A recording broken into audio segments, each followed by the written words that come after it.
Hello and welcome everyone to Triple.com. This is Sneha Tiwari in front of you all.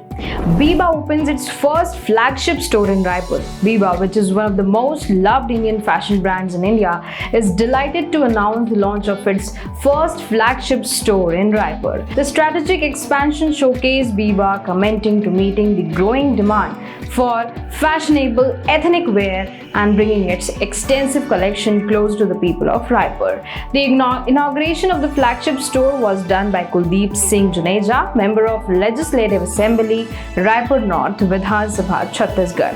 He expressed his support for the BIBA's expansion and its contribution for the fashion landscape of Raipur. Commenting on the launch, Mr. Siddharath Bindra, Managing Director BIBA, said, "We are thrilled to announce the launch of a new flagship store in the vibrant city of Raipur, marking a significant milestone for our brand. The new store represents our commitment to bringing the best of Indian fashion along with the other variety of products to our consumers and catering to their evolving needs."